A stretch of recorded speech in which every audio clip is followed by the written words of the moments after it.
For joining at 7:31. Yeah, we can go.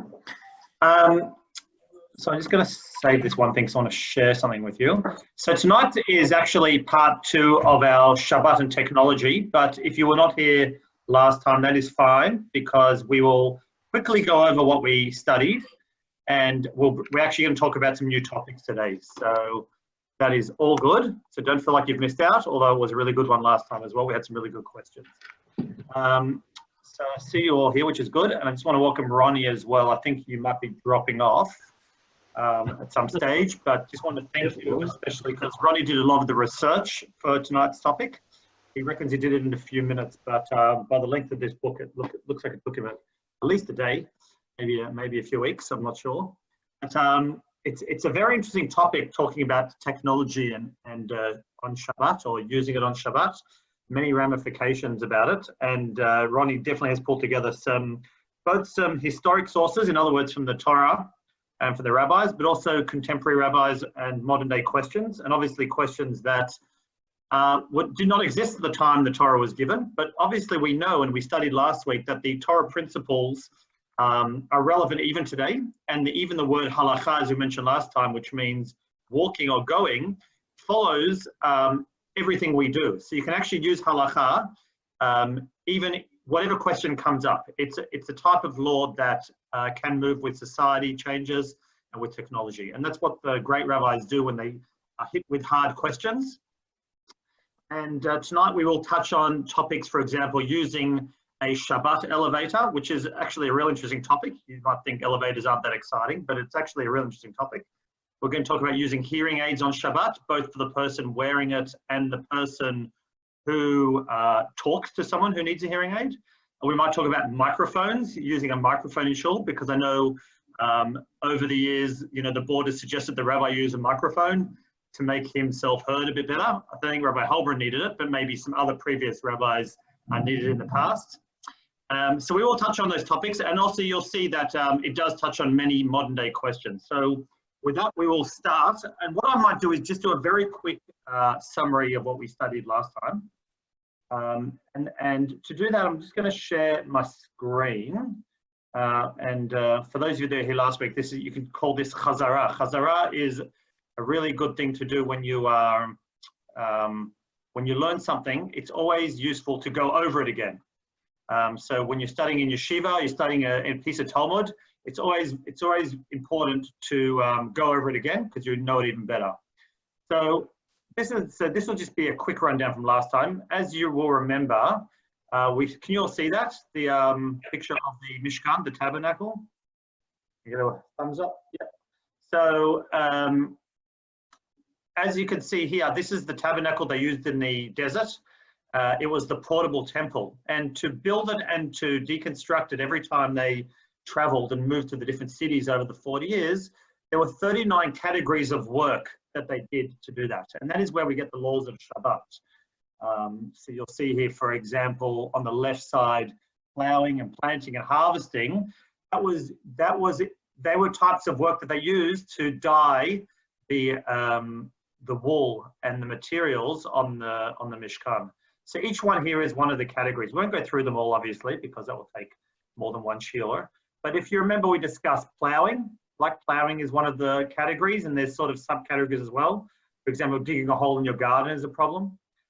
We discussed planting, so obviously normal planting like in a field, but even maybe perhaps throwing watermelon seeds onto the garden could be planting, or cutting down a tree. We discussed harvesting, which is actually gathering in the, detaching a plant. So here there's the guy from the Talmud's obviously doing detaching plants from the wheat plants, but it could be anything. You could be picking an apple off a tree, or going to your garden and taking out some coriander, whatever you've grown, or detaching a plant. Then there's gathering. So here's another one. Then we discussed building as well. And if you remember when we were discussing using electricity on Shabbat, one of the arguments was that you're actually building a current, or creating a current, and of course destroying as well.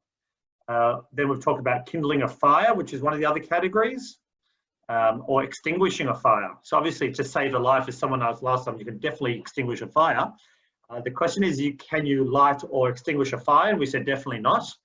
And we did briefly mention opening and closing a fridge on Shabbat, which is using electricity. But in the end, we decided that electrical appliances, if you remember, are forbidden.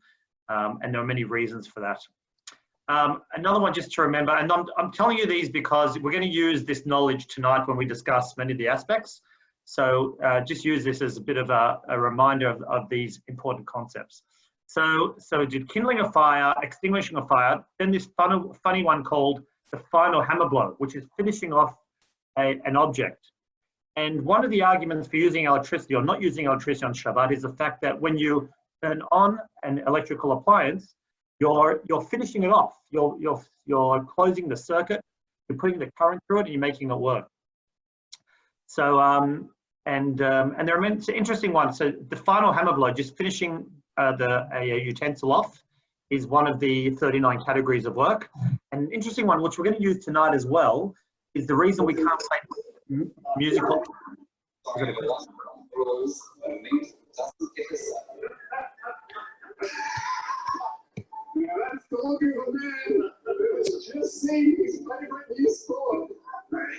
Everything okay?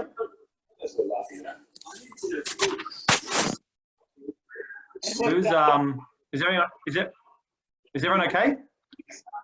Yeah, I can't get on yet. Ah, where are you, Carmel? Hold on, I'm just trying.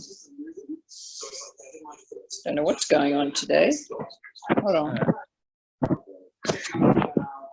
Hold on. Okay. In a meeting. Somebody's background noise is pretty heavy. I might put everyone on mute if I can. Hold on. Hillel, if you go to manage participants, Okay. and then you can say mute all, and then you can even choose not to allow people to unmute. Oh, that'd be nice for everybody. Okay. My wife has tried that, by the way. Okay, I will mute everybody, but if you do have a question, just unmute yourself, ask the question, and then mute yourself again. So that should be a bit quieter for everybody. Sorry about that. So we're going to go back to, let me just find my screen again. Okay, can you all see that screen? Has that come up? No. Okay. Yes, it is. Okay, you can see a fire. I see Ronnie nodding. At least Ronnie can see it. Good. Oh, and Paul too. Good. Okay, so so we were talking about the final hammer blow, which is finishing off an object on Shabbat. And finally, there's this one called baking, cooking on Shabbat, which we know is obviously forbidden. And the many laws of baking and cooking and warming up food is all relevant as well. What I did want to do is actually mention another one tonight, which we're going to be used a bit later in the shiur. So they're the categories. I know I did those very quickly. But if you just think about, there are 39 categories of work on Shabbat. That's the main point. And that's what we consider work on Shabbat. So the actual word for work on Shabbat, the English word is not entirely appropriate. The Hebrew word is malacha. But when we think about work, we think about creative work. So if you decide to run around Caulfield Park 100 times, it's definitely not very Shabbistic, and you'll be schwitzing a lot.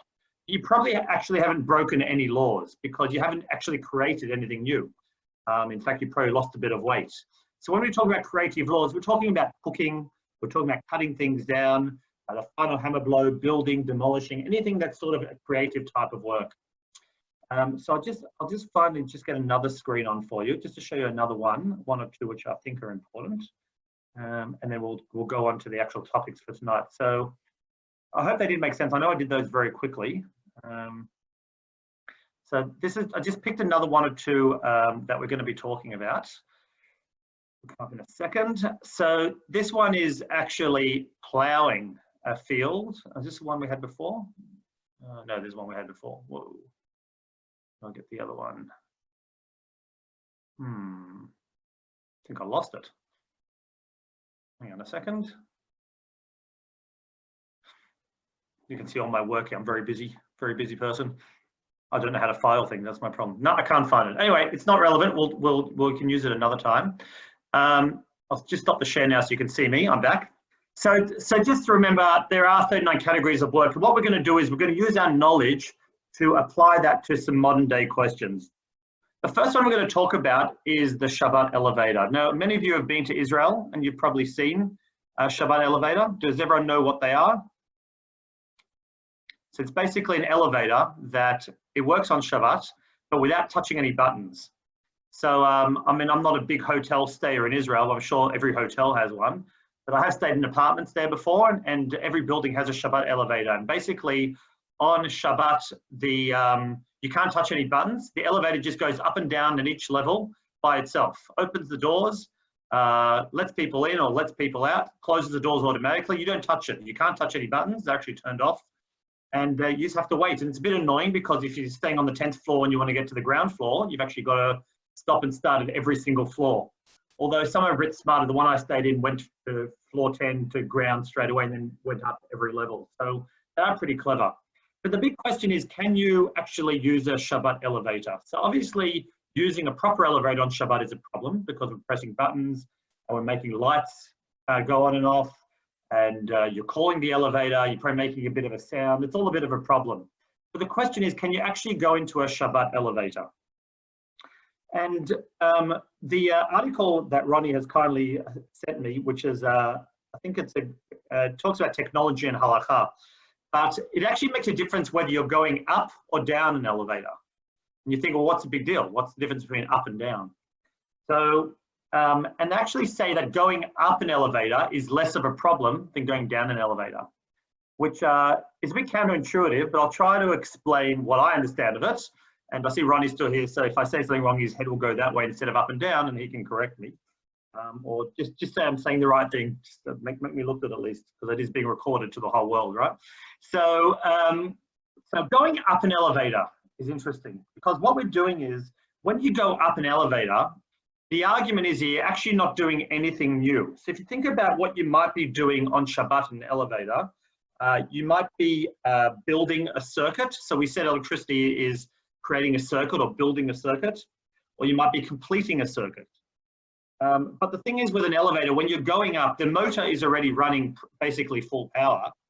And you're not, the only thing you might be adding is a bit more power, a bit more current. So you're not actually building or creating anything new or finishing off an object. It's already running. All you're doing is sitting inside the elevator. And if you're, you're a bit heavy or you're a bit light, a bit of more current will go through it. You're not creating anything new. The other thing we learned about was creating something new, which was molid, building something new. So going up an elevator is really less of a problem because you're only adding current, you're not starting something new, and therefore going up an elevator on Shabbat is no problem. We did discuss last time the sparking, using sparks in electricity, but I think we basically put that out of the question, saying sparks aren't really a big issue, especially nowadays where static electricity doesn't really do much and it's inadvertent. So Shlomo Zalman, the rabbi we mentioned last time, said that you don't really intend to make sparks. It's not a problem. If you don't intend on Shabbat, it's okay. So going up an elevator, interestingly, is usually fine. The very interesting question is actually going down an elevator, descending. So the way an elevator works, and I know we've got do we have any engineers on the call? I can't see any. I think Jeff's only a scientist. That's okay. He's not an engineer, so he won't. Oh, Harry. There we go. So going down an elevator is a bit more of a problem. And the reason is because the elevator actually uses the weight of a person to help the motor. So when you get inside an elevator and the motor's going, the elevator actually uses your weight to pull down the elevator. And therefore you are sort of like a partner with the elevator. You're working together with the motor to take the elevator down. And you might think, well, that's not a big deal, big deal, so you're helping the elevator. But what's actually a normal elevator doing? Well, behind the elevator, there's obviously lots of buttons and noises and currents that are moving. So you are actually helping the motor work together. So this is opposed to going up where you were just sort of adding a bit more current to it. Going down the elevator is a problem because it's using your body weight to actually work with the motor. And you're basically responsible for it. And a good way to think about it is if you've got if you think about maybe a horse-drawn buggy, and there might be 4 horses pulling your cart along. If you go and actually get off the cart and walk with the horses and help the horses pull that cart, you're actually lowering their effort. So you're actually helping the horses, assuming you're just as big as them, to pull the cart as well. So you're actually part of it. you're making their work a bit less and you're creating work. So when you go down the elevator, it's you and the motor actually pushing the elevator down and making the buttons and all the electricity move along the way.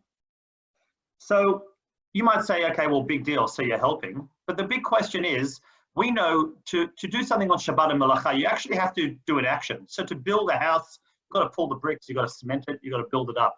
Destroy something, you've got to actually do some action. But it's just your body weight. Is that considered an action on Shabbat? Anyone have a thought about that? So you're not actually using your hands, you're not doing anything. You're just basically standing there. You're standing in the elevator. Is that considered actually doing something on Shabbat? That's the question. Anyone think? Anyone have an idea? Paul, what do you reckon? Got up. You're muted. Sorry, I made you get up off your comfortable seat. Yeah. Who's talking? It's Ron Oh, here. Ron. Oh, hi, Ron. How are you? Sorry, I can't see your face. I knew you were talking. Yeah. There's in Hong Kong, there's a railroad that goes up to Victoria Peak. And one car goes up and one comes down. And if they didn't use electricity, but they use just gravity to do it, would that be okay on Shabbos? So there's no electricity at all? Let's say if it was work that one was on a cable, and when they wanted to come down, one of the cars would come down on one side and the other one goes up. And there's no, let's say it would work with no electricity, so it's countervailing weight. Would that be considered okay for Shabbos? Well, I think that would be okay because the problem we're seeing here with the motorized lift is that you're working with the electrical current and the electricity in the motor. Whereas in that case, it sounds like it's just gravity pulling it up and down, you're not doing anything. So obviously there are different rules about traveling. And so I'm talking about sort of some of those rabbinic laws and carrying on Shabbat, you know, if you're in a public domain and things like that. But I would say it'd be all right if that was actually physically possible.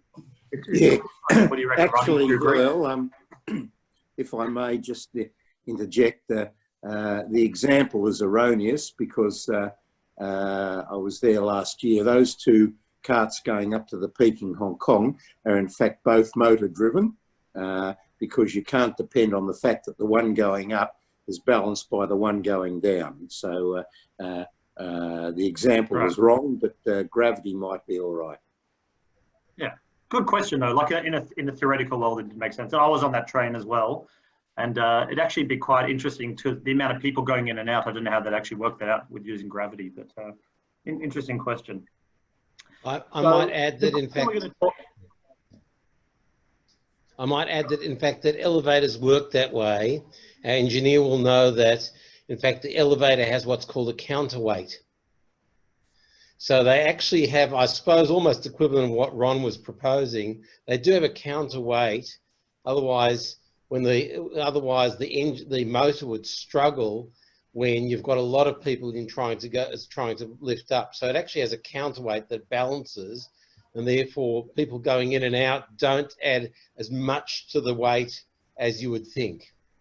Just as an aside. Hillel, are we only talking about lifting? So we're talking about going down the elevator and using your weight to work with the motor, taking the elevator down. So what do you mean lifting? Lifting the counterweight or the elevator shaft? Let's say you're drawing water out of a well, and the way you do it is you drop the basket in. It's on the end of a long pole, Right. And if you go to the other end of the pole and you use your weight to pull the bucket up.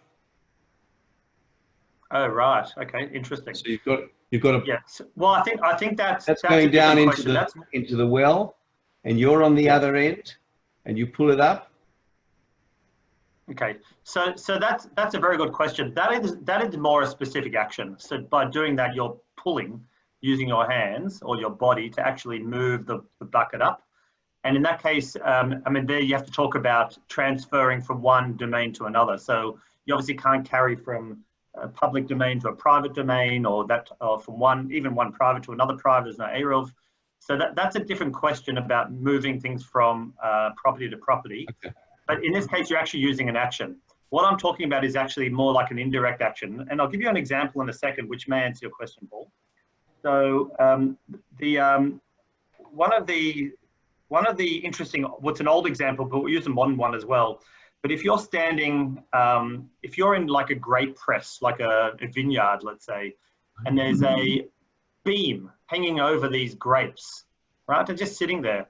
And you decide before Shabbat to stand on this beam, and just stay there for a few hours using your very heavy weight. I didn't mean you in particular, anybody on the call, just you, like a person. You stand on that beam, and you find that as you're standing there, even though you're probably just reading a book or just dawdling or daydreaming, you're actually pressing those grapes and bringing out wine, making wine. So obviously you can't press grapes on Shabbat.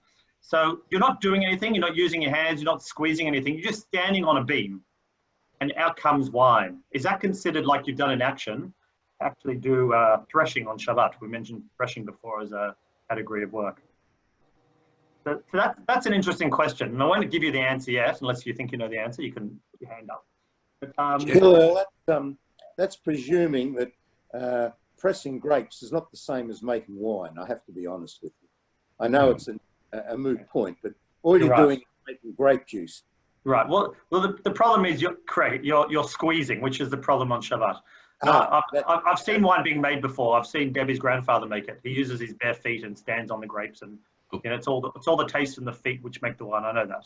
I've seen that before. But Does he wear his socks or not? With socks I've still or got a not? bottle in case anybody wants to join me in one. So, yes, no, I did. Thank you, Jeff. But I did mean that threshing is a problem, squeezing. So the question is, and this is quite an interesting one, and I'll invite your opinions on it before we discuss it. And that is, we're talking now about, let's talk about civil damages for a second, the law of torts. Let's say there's 5 people sitting on a bench, just one of those, park benches, a long bench. But it's, I belong to somebody, obviously. And they're sitting there just doing their own thing, reading a book. And a 6th man comes along, or person comes along and sits on the bench, and the bench breaks. Who do you think is liable for paying for that broken bench? You reckon it's the last guy, or is it all 5 of them, or all 6 of them? The restaurant serving too many meals. Exactly. So I mean, it could even be a thin person, right? I mean, we have a book that we read to the kids quite often about the the elephant and the giraffe and the cow. They all sat on the boat, and it was a little mouse that sat on and sunk the boat, right? So it's the last person who you blame. Who is it? I mean, that's an interesting question. Is it the last person that sat on it, or are you going to blame all 6 of them? So according to, anyone have an opinion, or should I keep going? Keep going. So according to Halacha, or the Mishnah in the Gemara, it talks about that the last person is liable, because we say that the bench wouldn't have broken without him. But really you have to think about this carefully, because if the bench would not have broken without him and he sat on it, then you can blame him for it. Let's say those 5 people could have sat there for 5 days straight, right? And it wouldn't have broken. And the guy sits on it and he breaks it. Obviously he's liable for that. So there's no question. But what if they sat on the bench and it eventually would have broken in 2 or 3 hours, but by this man sitting on it, it broke 2 hours early. It broke straight away instead of a few hours time. Can you then say it's his fault? I mean, he's brought down the bench quicker, but can you blame him completely for it? Yes, Paul, what do you reckon? You need to blame the manufacturer. It hasn't been built for purpose. So if he builds the bench wide enough for 4 or 5 people, it should be able to take those 5 people, considering the average weight of the people who might sit on it. Okay. If he let's say if he builds it too big, you're talking about it. Yeah, you're bringing like warranty claims and built for purpose. I'm just talking about a bench that's in your house, and it's made for a bunch of people. It could have made for 10 people, but there's wear and tear. They're not always perfect, right? So the 5 people are sitting there, and it would have broken eventually by 5 people. So they were against it. He made it go faster. So there's a bit of an argument. You could actually look at it in 2 ways. I mean, you could say the people sitting there could have gone, look, we know that the bench was going to break, but we were going to get up in an hour's time before it broke. So yeah, we knew that we were, beyond the manufacturer's warranty, but we were only going to sit there for an hour and then we were going to get up. It's your fault that you came and sat there early and made a break. Whereas he could have said to them, well, I just sat on a bench. If not for you guys, it wouldn't have broken. So there's actually a couple ways to look at it. And it's a bit hard to sort of go which one's right. The conclusion is for civil damages that the last man is liable. So that's what we follow. And basically, we learn from this that a person's body strength or a person's body or his strength or his weight is actually like him doing it himself. That's what we learn from this, which will come back to our elevator shaft. It sounds like at this stage that his weight, even though he's not doing anything, is actually part of the whole problem. He's part of the motor. Now, the other way to look at it from a Shabbat perspective, it's a bit different. So from a bench perspective, we get it. From a legal perspective, you get your lawyer, you sue the last guy, and that's easy. You can't blame the other people. From a Shabbat perspective, we actually look at these people and look at it a bit differently. We say, well, these guys did nothing wrong. They just sat there and they did no new action. So on Shabbat, you need an action. You need some type of work. You need to do something. In this case, these guys were not doing anything. They were just sitting there. A guy sat on the bench. So from a Shabbat perspective, a bit of a different way to look at it. And if you look at another example, let's say somebody on Shabbat, the law of tort, civil damages. Let's say you fall over on the street and you're lying there, right? Now, most people, if you fall down on the street, you get up pretty quickly.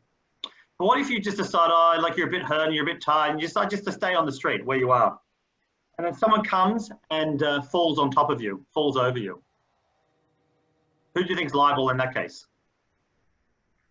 You're impeding the person. It's got to be the person lying down, right? He caused it. He caused it, even though he did nothing wrong. There was no action on his part, right? He was just lying there, in the street. So we have to look at this a bit differently. There's a Shabbat perspective and a civil law torts perspective. So from a civil law torts perspective, he's liable because he caused it. Well, he didn't cause it directly, but he got in the way. He should have got up. You have to worry about, you need to actually remove yourself from the street. Whereas on Shabbat, it's a bit different. On Shabbat, we say that he didn't actually do any action. He wouldn't be liable. So back to the elevator question, which is what we're trying to solve here. So, I've thrown a few ideas out there, and obviously these are very complicated. So you can spend a whole show just discussing the law of torts and damages in the street and that sort of thing, which is fine. But basically, a passenger getting inside an elevator is like one of the people sitting on the bench.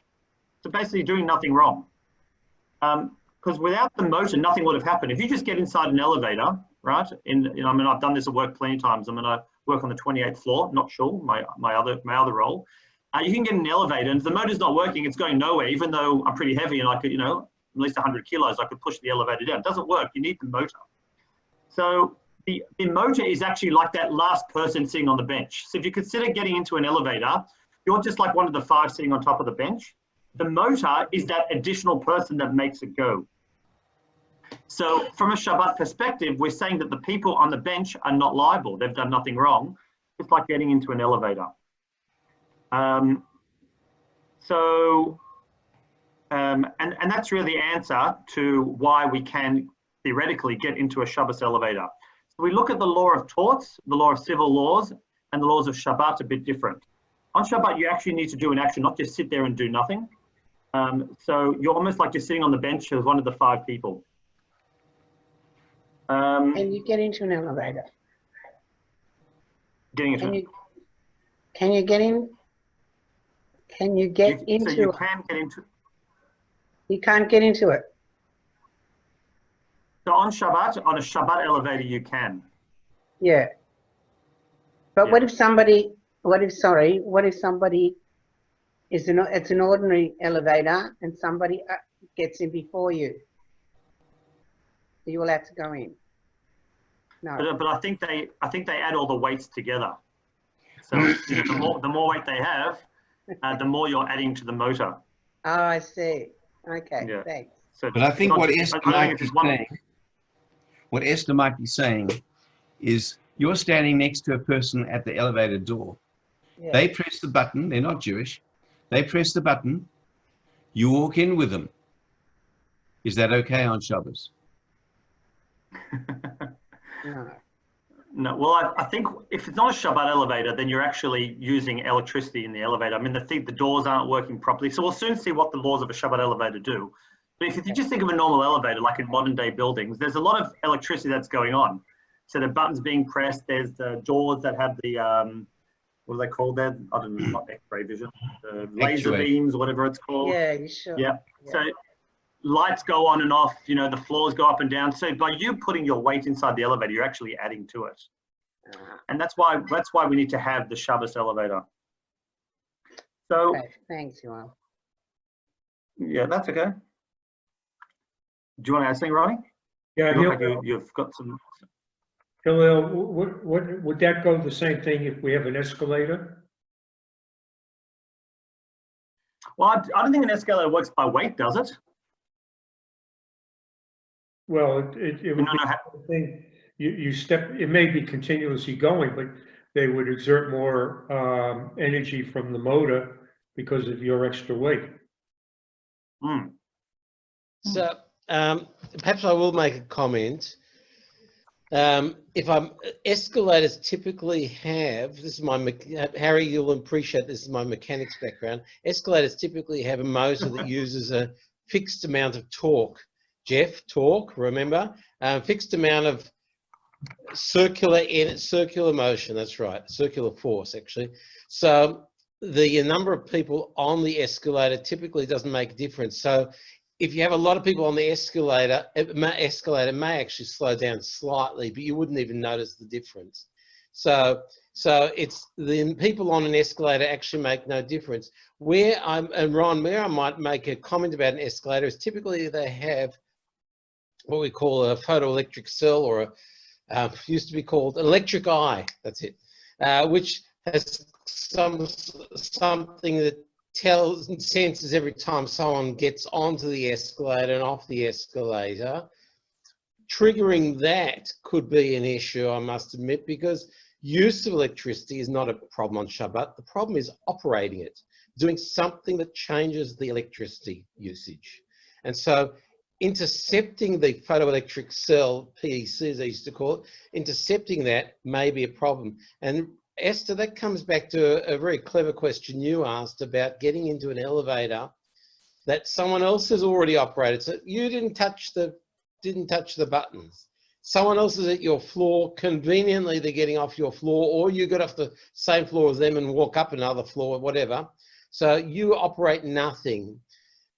The truth of the matter is your weight makes a slight difference, but not significant. The difference may be the photoelectric cell. So you'll definitely want to walk in at the same time as the other person, so you're not triggering the photoelectric cell. But under most conditions, if it's a case of great need, I think you would be allowed to use a normal elevator under those circumstances on Shabbos, where someone else has pushed the button and you walked in with them, so you've triggered nothing. And the only question came down to what Hillel was correctly pointing out was an issue of weight, your weight contributing. But if that's the only contribution under cases of great need, that's a rabbinic problem. And under case of great need, I think the rabbinic issue would be waived. I'll shut up. No, thank you for adding that. I knew you knew about escalators. Are we putting one in the shul at some stage? That'd be really helpful for the ladies going upstairs. But yeah. So in a nutshell, a man's weight or a person's weight, a lady's weight also, is not considered an action. So using your weight, so maybe stepping on those grapes before would have been okay. But even if we say it's an action, it's only if you do it actually by yourself. If you join somebody else into it, it's less of a problem. And in the case of a lift, getting in there, even though it's using your weight, it's the motor that's really causing it to go. So it's really fine. Now, in practical terms, I mean, I think most buildings in Israel, especially in the religious neighborhoods, do have Shabbos lifts. But they are, I don't know if the word is controversial, but because it's so complicated and, you know, a lot of people don't use them. So the building I stayed in had a Shabbos lift and it was really tall, but most of the people there did not use it. Or if they did use it, they were sort of elderly people or people with prams and babies who sort of needed it, but anyone that didn't really need it didn't really use it. But what it did was it actually turned everything off. There was no lights, no electricity, no buttons to press. In fact, the doors worked automatically, didn't even sense you were there. And the only way you knew it was opening and shutting was because for about 30 seconds before it shut, it had this massive buzzing noise. And you'd either get in or get out, otherwise the doors would crush you. I mean, I assume they don't actually crush you, but they probably did stop. But the idea was that no one should actually touch anything, and you can go up and down the lift, which is quite interesting. So they're definitely used in Israel and Shabbos lifts, and no one sort of judge anybody for using them. And I think most hotels use them as well. So quite an interesting sort of practical implication of modern technology and how old laws of Shabbat come into play. But unless there's any specific questions, we might move on to the next sort of little topic, which is the use of hearing aids. Now, as we know, yeah, sorry, Esther, was that you, Esther? No? Okay. So hearing aids, another interesting question. Now, what could actually be the problem with the hearing aid?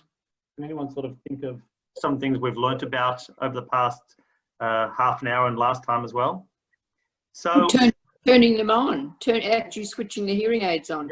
Yeah, that's definitely one of them. And So, what if the battery goes? Sorry? What if the battery... Battery goes, okay, good, we'll come to that. Very good question. No, they're on all the time. It's a microphone. That's the problem. A microphone, okay, so, wow, you guys are good. Well, we don't need all your books. We know it all here without your books. And you've actually all hit on the right topics that are relevant to the question of hearing aids. So I think the first thing we have to mention is that in halakha in general, and this is the laws of Shabbat and laws of just weekday, human dignity and people that are in need, obviously there are ways to help them as much as possible. So we're not trying to be difficult. And in terms of hearing aids, we're not difficult.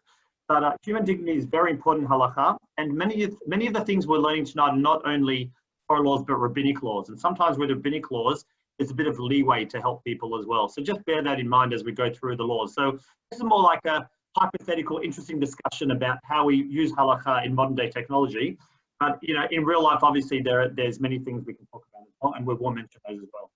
So we've all mentioned the right things. So activating a hearing aid, putting it on, and maybe even adjusting the volume, battery a second, could be 3 or 4 different types of, let's call them prohibitions or issues that might come up. The first one is obviously the electricity, turning it on, which is, as we said, the final hammer blow, you know, making the appliance work. Or it could be boner, which is building that circuit. It could be like igniting, which is lighting not the fire, but making the electricity run in it, even a battery. So it doesn't have to be electricity, it could be an actual battery. Molid, which is creating something new, a new creation on Shabbat. You're also carrying Sorry, also what? Carrying the hearing aid on your ear. Carrying, exactly. Okay, we'll come to carrying in a second. So one is obviously using it in your own home, so just turning it on. And the other one is walking on the street with it. And there'll be a third problem is, even if you can use it, what about someone talking to somebody with a hearing aid? Do they have any trouble as well? So we know that when it comes to people that are in need, so let's say a sick person, and I'm not saying someone who is sick who needs a hearing aid, but let's just use the same category, someone who is in need of something, a medical aid. Sometimes even biblical prohibitions, as long as you're not doing them, we can ask a non-Jew that we know to help us out. Because obviously they do not have the law of Shabbat. They can't do anything specifically for us, so we can't actually tell them to cook for us on Shabbat, even though they can cook for themselves, they can't cook for us. But when we talk about someone who's in need, in medical need, we can sometimes ask a non-Jew to help us out. And in rabbinic prohibitions, there's something else we can do. We can ask a non-Jew to help us, but we can also do something in a funny way. So in order to really, you know, if you really want to break Shabbat properly, you've got to do it in the proper way. But if you do something a bit backhanded or in a funny type of way, like not the normal way of doing it, like use your elbow, it might be all right. So let's say a light switch, for example, is a rabbinic prohibition. So you couldn't actually turn it on with your finger, but you might be okay in terms of need to use your elbow, because that's not the normal way of doing things. Or I think I remember someone carrying something on their foot. You know, they walk down the street with something on their foot to carry to a sick person. So as long as you do something in a bit of an abnormal way, you can actually get around some rabbinic prohibitions as well. But this is obviously not the normal way to do it, right? It's only if you're in need. And in need is generally someone who's not well or in need of medical assistance. What about a disabled person in an electric wheelchair? In an electric wheelchair. So, well, there are other ways around it, obviously, aren't there? Because you don't have to use an electric wheelchair. You could get someone to push it, or you could use a manual wheelchair. Depends. If you're on your own, then you need on your own. a wheelchair. You use it yourself. Yeah. Actually, and that's the only way to get around. But there are ones. Hillel, talking about a wheelchair, what's the difference between people riding a scooter and people riding a bike? You can't ride a bike, but you see boys on scooters. And adults. Bit of a controversial question. Well, bicycles we don't use on Shabbat because we've got two wheels. But Yeah. there seems to be some leniency with having 3 or 4 wheels. I don't exactly know what a scooter is. Until a few years ago, scooters were never really allowed on Shabbat. But there have been some communal rabbis who have allowed their congregants to come on scooters. I guess in his mind, he thinks it's better that they come on a scooter than drive or not come to shul at all. So he allowed it, and it's become a bit sort of commonplace. But I'm not entirely convinced that scooters are okay. I don't know what Ronnie thinks, but that's my view anyway. So we wouldn't do scooters. But for kids, it's all right. So kids using scooters, I think, is less of an issue, especially if it has 3 or 4 wheels. For some reason, 3 or 4 wheels not in the category of a bicycle. And therefore, wheelchairs obviously have 4 wheels, so it's all right. And generally, I mean, in Melbourne, we have an Eruv. So all these questions of carrying are really moot in Melbourne. We're talking about, sort of when you're going out of the Eruv. Right. Yeah. So, and pushing prams, same thing, obviously. So same issue.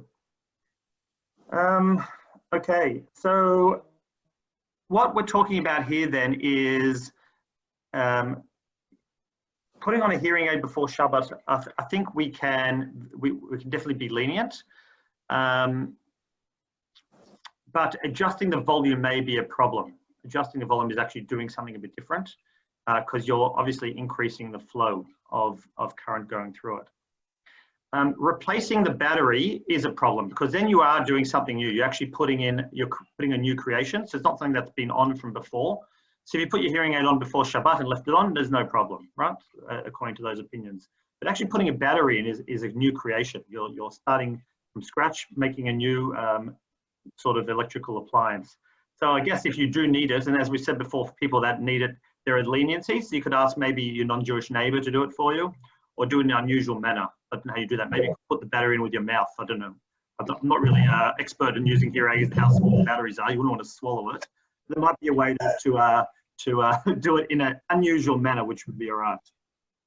Now, what about speaking to somebody who has a hearing aid? Would that be a problem? So we know that you can't talk into, for example, a telephone on Shabbat. You can't use a telephone because when you speak, you're creating a current, right? And you're generating a current flow, and it's a problem. And I guess when you talk into someone's hearing aid, right? You're doing the same thing. You're talking into their hearing aid. You're creating a current when you speak, right? Every time you talk, something happens in there to make the volume or the words come through or come louder. But I think, and we do actually have on Shabbat morning quite often somebody does come and put their little hearing aid. I don't know it's the external one. I don't know if there's a word for it or not, but they come and put it right on the bimmer just as I'm about to lane. They put it there, and it always does make me slightly uncomfortable. It's like I feel like I'm talking to a microphone on Shabbat. Obviously, it's fine. Like it's not a problem. I mean, there's questions of how you can move it and things like that, but he's putting it there and it's in front of me, and I don't say anything. It is a microphone. It's a microphone. It is a microphone, but Absolutely. but we're going to make a different. We're going to talk about a microphone in a second. So we don't consider that creating something new, and the reason is because when you create something new, it's something that's a bit more permanent. Molded is something where you've actually done something new and it stays there. And I think remember the last discussion we had about electricity, turning on appliances and things. It's not something that's permanent, right? It just goes on and off and on and off. And Rav Shlomo Zalman said that's not a problem. And I think in the case of hearing aid too, when you're creating something new, yes, you're creating a current, but it sort of disappears. Once you've said the word, the current disappears straight away. There's definitely room to be lenient in terms of talking into one, not creating something new, something permanent. It's not a permanent sort of thing you're creating. But it's switching your microphone on and off. Sorry? It's switching your microphone on and off when you speak to Right, someone. but it's not a permanent on. The word sort of disappears. As soon as you stop talking, goes off again, right? It's not a permanent creation. That's, wow, there's a new sound in the world that's going to stay there forever. But one of the other problems is actually producing a sound on Shabbat. Now, this is quite interesting because someone mentioned before a microphone. Can we use a microphone on Shabbat? And so just history of Secure the Shul. We've never used microphones, is that right, in Shabbat? I hope not. Anyone remember a microphone? I know I have a button that we press to call the caretaker. Yes. We have used the microphone on Shabbos. Rabbi Most Danglo, definitely did. Most Rabbi definitely Danglo used had to a use a microphone. microphone, and there are speakers all around the that's facade. absolutely, the Which speakers, was used during the the week, speakers are obviously. still around the No, shul. it was not used on Shabbat by Rabbi Danglo. previous time. Right. Okay. Yes. So And there are the still world a lot of speakers around the shul when we're davening there. There's still an input for a microphone on the bimmer. On the Present company excluded, of course. Okay, so to all the thousands of people on Facebook listening to this after, Secure the Shul does not use a microphone on Shabbat, just putting it out there. This is a theoretical discussion, right? So microphones on Shabbat. So what is the problem of microphones? So we know that there's a problem of creating a sound on Shabbat. And the classic example in Halakha, which obviously there was in the old days, didn't have microphones, but what they did was, they said that you can't leave your mill, your grinding mill, running before Shabbat because it's creating a sound. And what's the problem with the sound? The problem is that somebody will hear your mill running, your grinding mill running, and they'll think that you turned on your grinding mill on Shabbat. So the rabbi said, we don't want any sounds going because people will walk past and say, hang on, Rabbi Nagel's grinding mill is running on Shabbat, he's turned on. I'm just telling you the halakha. You can argue with me later. Ayin hora. Yeah. That's why phone calls are better. You can't see people's faces. Okay. Can I ask, there's an Israeli who made a Shabbos qualified microphone. And there's some shuls, Orthodox shuls in the United States that use it. Like the Spanish Portuguese one, and also the one in Hampton as well. It went through, there's an institute in Israel that certifies that it's okay to use it on different items. Okay. On that. Okay, interesting. So, and I don't know how that's made. I assume it's got some current that keeps going the whole time or something like that. But, exactly. Yeah. So the problem with the microphone is, and as we know, most microphones, as you know, if you've gone to one of those public lectures, you get the microphone in your face and you turn it on, you go testing, 1, 2, 3, is it working? So most people, when you use a microphone on Shabbat, anyone that walks into Secure the Shul on Shabbat, see someone using a microphone, will probably assume that we've turned it on Shabbat, which is not good. So anything that makes a sound that you might think you've turned on Shabbat, we don't use. And that's just a general rule we don't use about making sounds. Now, I think that's interesting to know. So microphone's a problem, but we could probably say that a hearing aid is a bit different to that. Because really a hearing aid is not something that's used in public. The microphone is something that you beam to the public. And everyone sees you using it and you're making a huge noise. Whereas a hearing aid is something that's just for the private individual. I mean, we don't even know sometimes people are wearing hearing aids. So even though it's making a sound, it's just a private sound. And therefore we can probably say it's a bit different to the use of a microphone, which we can't do. Only the wearer of the hearing aid can actually hear it. And also there's also room, obviously, to be lenient in terms of a hearing aid as well, because somebody who doesn't, if we say to somebody you can't wear your hearing aid on Shabbat, we might embarrass them. They can't hear the service, what's going on, or they can't hear what's going on. So obviously, for feelings of humiliation, we can be lenient and to help people out and say, yes, you can use your hearing aid. And for that reason, I don't say anything, obviously, with that things going in. But you have to also remember another reason is because when you, especially when you're talking to a bunch of people, you're not specifically speaking to the hearing and going, hello, can you hear me, right? You're just talking as a normal person. And especially in a shul environment where you're just talking to the public, you're waiting for hundreds and hundreds of people, it's not much different. You're not actually speaking into that microphone. So it's really no good comparison. Had a microphone in my face on the bimmer, that would be a problem because that's a public announcement in public. But using someone's hearing aid is really not an issue. It's a private thing. Nobody knows. I'm just talking my normal voice to other people as well. It's all included. Now, interestingly, that the laws of making a sound on Shabbat come back to the musical instrument. So we discussed this last week, and I got a few heads going this way, going, that doesn't make any sense. That's crazy. But the reason we don't use musical instruments on Shabbat is because you might come to fix it. So you might tune the instrument, you might fix it. There might be a, you got a violin and the string's broken, you might fix it. And the problem is fixing or finishing off a appliance on Shabbat or finishing off a vessel on Shabbat is a problem. And for that reason, we can't have music. Now, some say that that would just be in relation to songs. In other words, yes, you can have sounds as long as not a song. So a microphone will be a problem. There's no songs on a microphone, and definitely not on a hearing aid. But really, the way we follow in halakha is that anything that makes a sound or should make a sound is a problem. And that's the same reason we don't use door knockers on Shabbat or doorbell, because you're making a sound which is the appropriate sound, not the doorknob. And that's the problem. So in summary, even though we've found all these issues which we could find with hearing aids, in summary, we do allow people to obviously use their hearing aids on Shabbat and we can talk to them. And the reason is because it's not really the same as fixing up instruments and making microphones. It's a private thing. It's only a minority of people generally that have hearing aids. It's not something that's really a prohibition on everybody.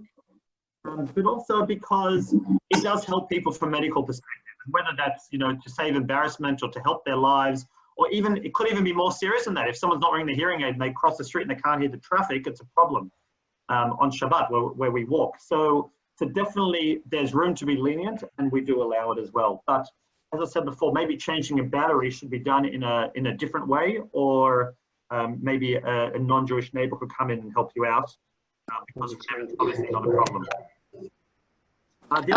Hello. Yeah, Carmel.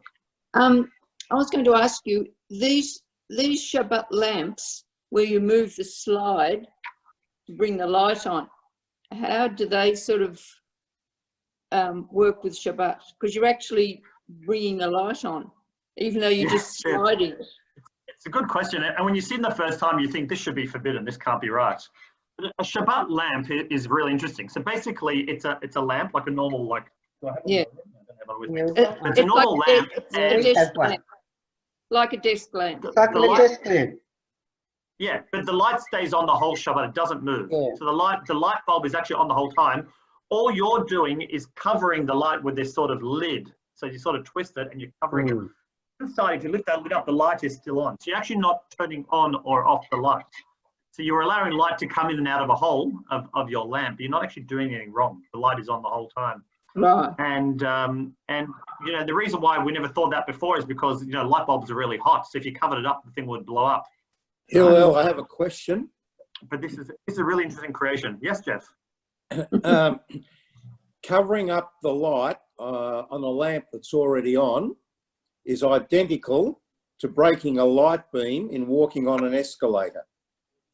In both cases, Harry's nodding because he also agrees. In both cases, you're breaking a light beam. Correct. Right. Okay, but the question is, you can't have it one way and not the other. I'm not disagreeing with you. But the end effect is different. Sorry? The end effect is different. The reason why you break the light beam, it doesn't matter. Is to actuate a motor that so when you cover the light or uncover the light, all you're doing is letting the light come in and out of the room. There's no after effect. You're not changing any of the. You're lighting your room up. Yeah, you're lighting your room up, but the light was there already. You just covered it up. The light was on before Shabbos anyway. What's like opening and closing a door on Shabbat? I mean, not doing anything new. You're just closing the light where the door is. But on the elevator, can't open and close the door on Shabbos either, because you might make you can. You what? What was that? Yeah, but Might make a door, noise. you guys are good. The door, yeah, but the thing is, doors aren't meant to make noises. In fact, if your door is making a noise, you'd get it fixed. So it's not the intention, as opposed to your doorbell, which is supposed to make noise. You're not supposed to press it. So you don't want a squeaky door. But I think with your question, with that eye that you had on the elevator, I mean, by you walking in front of it, you're actually doing something to make the elevator run or stop or go or making the motor go faster. Whereas the light, which are just covering or uncovering, not doing anything different. I think that's got to be the key difference, the effect of it. But your motion is actually changing the fact of what the light is. Yep. You're not getting any light in the room. No. Don't agree. You're not creating anything new. There's no creation here. The light existed. You're just letting it move in the room. So you're just uncovering it and letting it go out. There's no action on the light. There's no. You're not using more or less electricity. You're not changing anything. You're not creating anything. But isn't that the same? It's the same as putting the blind up and down in the room. No, Yeah, the same thing. it's not. Well, it is the same thing. Well, it's the same thing. Putting a blind. Well, I would argue it's very. Can you pull the blind up and down on Shabbos? I mean, it's the same as putting an eye mask on your eye, right? Why? Yeah. I mean, if the light's on in your room, you put one of those, Qantas eye masks, which you might not see for a while if you don't travel. But it's the same thing, except putting the eye mask on the light instead of on your eyes. There's not much of a difference. There's no creation. You think of work as something that's creative and something you intend to do. This Shabbos lamp just works no matter what. Jeffrey, I just want to finish up. I've got 3 or 4 more minutes, and I'm happy to open to questions after. But just Harry asked before about carrying on Shabbat. So, obviously we have an Eruv in Melbourne and in many cities around the world. But carrying on Shabbat is interesting because, assuming there's no Eruv, there are things you can carry on Shabbat. And in fact, it's quite relevant because we're learning in today's topic in the Daf Yomi, in the Gemara cycle, about what you can carry on Shabbat. And we say that even though clothes, anything that's a piece of clothing is not considered carrying on Shabbat. So you can wear clothes on Shabbat, which is good to know. Otherwise, you wouldn't want to come to shul without clothes on. So clothing is okay to carry, and also things that are ornaments. They're the 2 things that we can carry on Shabbat. So that you can wear jewelry, you can wear necklaces, earrings, all those things are okay. For a man who ordinarily doesn't wear jewelry, you can wear a watch. Sometimes watches can be ornamental. So if you've got one of those Mickey Mouse ones, could be a problem. But if you've got one of your nice gold watches, not a problem on Shabbat. So if you think of the 2 things that are either clothing. What about or your Apple ornaments. Watch, Phil? No, you can't do that. No, good. What's wrong with an Apple you Watch? can't. An Apple Watch. It's on all the time. Well, every time you that's shake your right. hand, you check your emails. No, the new ones are on all the time. The only way we'd allow that is if you're actually paying on the BIMA for your donation, we'd allow that. But otherwise, you cannot wear an Apple Watch. Yeah, that's the only Well, I've exception. often said, Harold, can you hear me? I've often said that the shul would get a lot more of their schnotter money if they put a credit card payment machine on the BIMA. Oh, sure. No, I think it's better when they don't have their wallet. They don't think about it.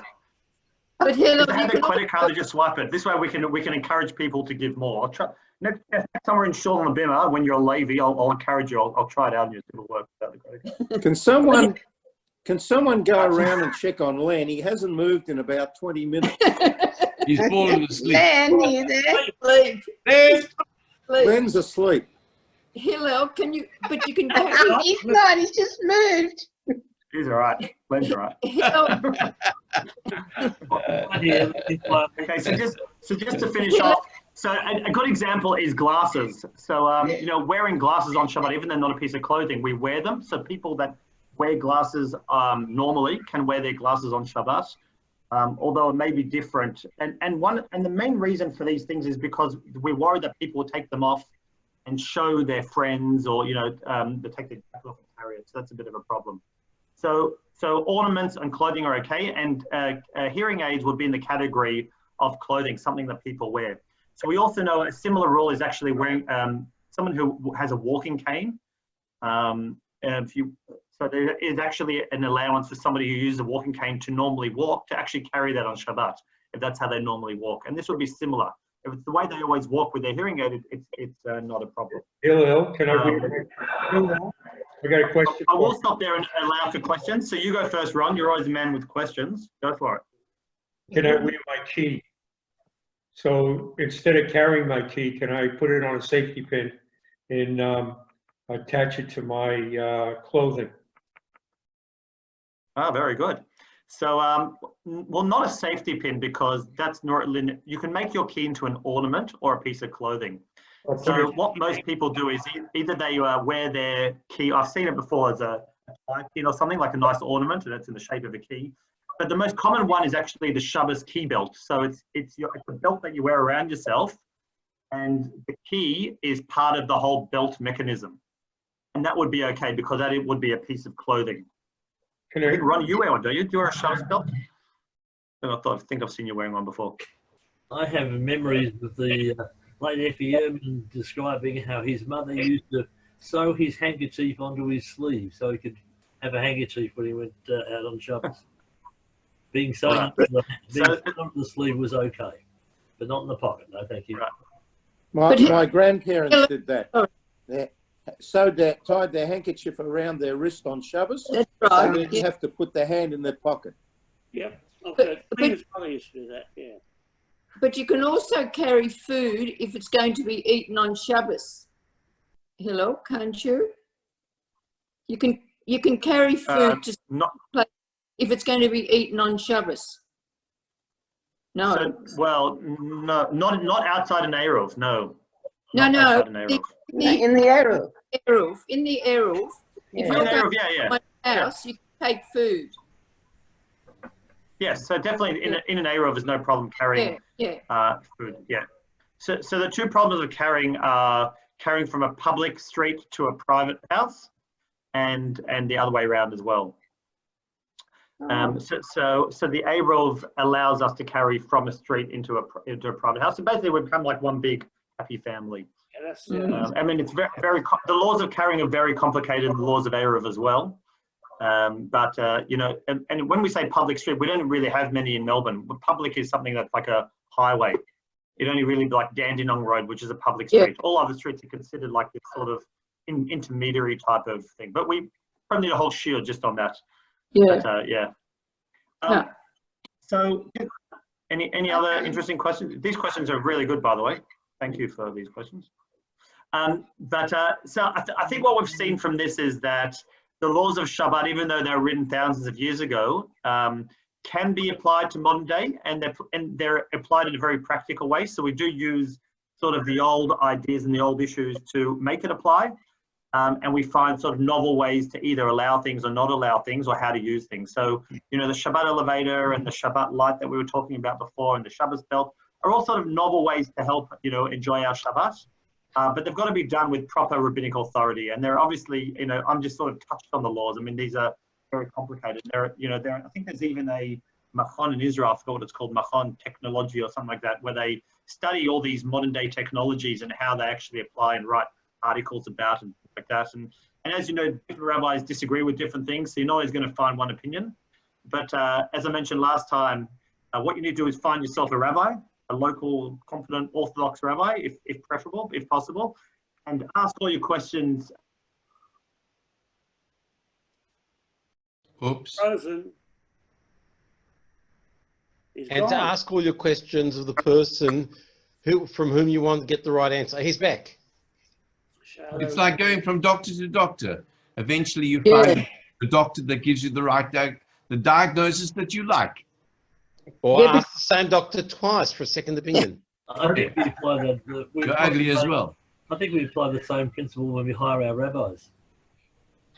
Hillel, you're on silent. You're on mute.